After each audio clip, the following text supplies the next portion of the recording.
الصلاة والسلام على سيد المرسلين وعلى آله وصحبه أجمعين كل نفس ذائقة الموت আজকের আলামিয়া জানাজা আগত সম্মানিত মুসলিম কিরাম, মেহমানবৃন্দ, ইমাম সাহেব, আসসালামু আলাইকুম ওয়া রাহমাতুল্লাহি ওয়া বারাকাতুহু। আল্লাহর বান্দা আলামিয়া আমাদের থেকে চলে গেছেন, ইন্তেকাল করেছেন। ইন্তেকালটা অর্থ হচ্ছে তিনি স্থানান্তর হয়েছেন। আমরা আলামে আরোহতে ছিলাম, সেখান থেকে দুনিয়ার জীবন আমরা এসেছি স্বল্প সময়ের জন্য, 60 বছর অথবা 80 বছর, কম বেশি এরকম সময়ের জন্য। এটা রেস্ট হাউস এই পৃথিবীটা। এখান থেকে ওনার মতো আমাদের সকলকেই চলে যেতে হবে, কেউ আগে কেউ পরে, আমাদের সকলকেই চলে যেতে হবে। এই জন্য একজন কবি খুব সুন্দর করে বলছেন, পরের জায়গা পরের জমি ঘর বানাইয়া আমি রই, আমি সে তো ঘরের মালিক নই। এই মালিক আসলে আমরা নয়, কিন্তু আমরা এখানে আসার পরে আমরা মনে করি সব কিছু আমাদের, দাম্ভিকতা, অহংকার, ক্ষমতা সবকিছু আমরা আমাদের মনে করি। আসলে শ্রেণীর লোককে আরশের নিচে ছায়াদান করবে। তমধ্যে একজন হচ্ছে ওয়ারাজুলুন কলবুহু মুআল্লাকুম বিল মাসজিদ, যার কলবটা, যার অন্তরটা সর্বদা সর্ব অবস্থায় মসজিদের সাথে লেগে থাকে, যার অন্তর মসজিদের প্রতি নিবেদিত। আমি যতটুকু জানি, আমি এই মসজিদে আসার পর থেকে দেখতেছি উনি অসুস্থ, কিন্তু যখন এই মসজিদে আজান হতো উনি হাঁটতে পারতো না, কাঁধে ভর করে হলেও তিনি মসজিদে আসার জন্য চেষ্টা করতেন। 1 বছর আগের ঘটনা বলতেছি। একদিন উনি জোহরের সময় মসজিদের আজান শুনে খুবই আগ্রহের সাথে, তবুও আগ্রহের সাথে খুবই দ্রুত এখানে মসজিদে নামাজ পড়ার জন্য আসতেছে। এই রাস্তার মাথায়, রাস্তা তো একটু ওই বাড়ি থেকে একটু উঁচ, ওই উঁচ জায়গা দিয়ে রাস্তা দিয়ে যখন উঠতেছে, তিনি হোঁচট খেয়ে ওইখানে পড়ে গিয়েছে। এই যে অসুস্থতার বিছানায় শুয়ে যাওয়ার ওইটাই ছিল তার সূচনা। ওই দিন ওইখানে পড়ে গিয়ে তার ফাজরের হাত ভেঙে গিয়েছিল। তো আসতে গিয়ে, আল্লাহর ঘরে আসতে গিয়ে সে এক হয়েছে।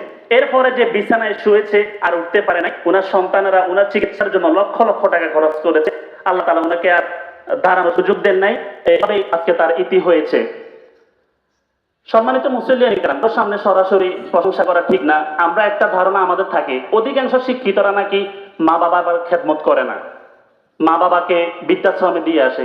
তবে এই বাড়ির কিছু শিক্ষিত বা আমার দেখাশোনা, ওনার একটু ব্যতিক্রম। তোর মধ্যে ওনার একজন ছেলে, আমরা প্রত্যেকে জানি উনি মসজিদে সরকারি প্রাথমিক বিদ্যালয়ের একজন শিক্ষক। শিক্ষকতার পাশাপাশি বাবার জন্য ছিল নিবেদিত। রাতকে রাত বলে নাই, দিনকে দিন বলে নাই। বাবার প্রস্তাব পায়খানা সবগুলো তিনি পরিষ্কার করেছে। আল্লাহ তিনাকে এর উসিলায় দুনিয়া ও আখিরাতে কামিল দান করতে বলে আমিন। আমরা এতটুকু বিশ্বাসী, উনি মসজিদের জন্য নিবেদিত ছিল।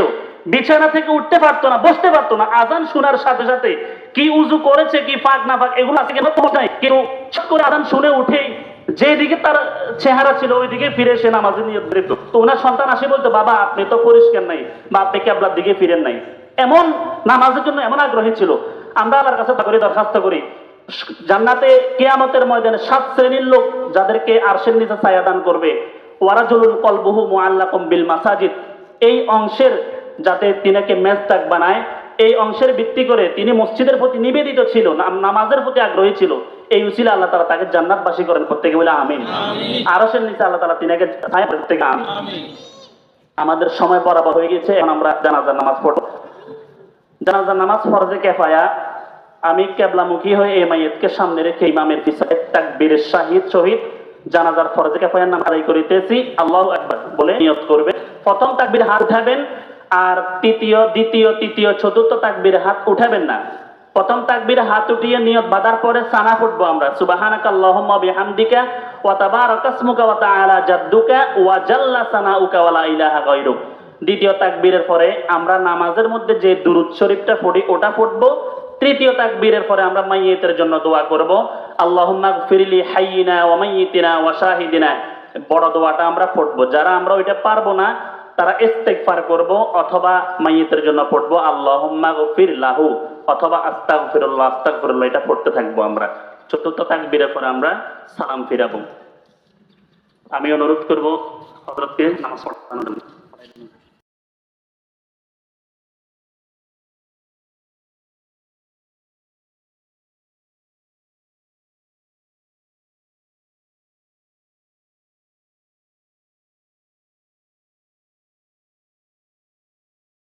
উপস্থিতি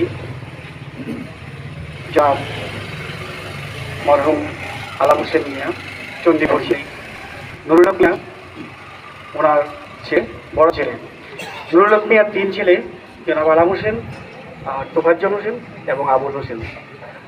আজকে উনি এখানে শাহিদ, ওনার 2 ভাই জানাজায় উপস্থিত আছে এবং ওনার 2 ছেলে। এক ছেলে হচ্ছে আমাদের আরিফ হোসেন মাসুম, মহিদিয়া সরকারি প্রাথমিক বিদ্যালয়ের শিক্ষক, আর এক ছেলে হচ্ছে আমাদের আনোয়ার হোসেন মামুন, উনি একটা চাকরি করে। তো উনি ওনার কর্মজীবনটা দীর্ঘ খুলনা, বাড়ি নাম জুবলি জুট মেয়েরেই উনি প্রশাসনিক বিভাগে চাকরি করেছেন। ওনার সম্পর্কে খুলনার মানুষ এখানে যারা উপস্থিত খুলনাতে ওনার সাথে চাকরি করেছেন অনেকেই আছে আমাদের। তো ওনারাও ওনার কর্মজীবন সম্পর্কে ইনশাল্লাহ ওখানে আল্লাহ বেশ সুনাম অর্জন করেছে। গ্রামে এসেছে উনি 2010 সালে এসেছে।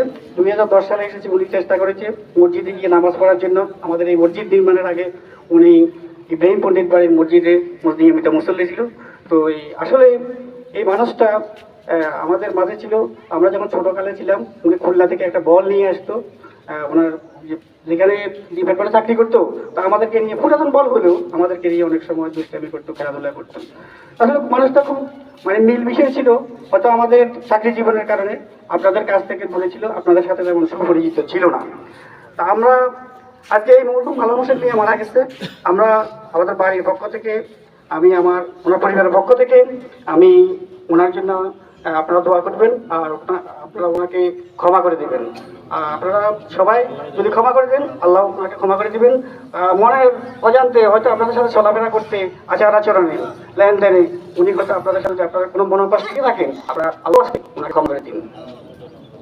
আর আমি বলবো ওনার ছেলে আর কিছু বলবে না, উনি বলছে যে আপনি কিছু বলে দেন।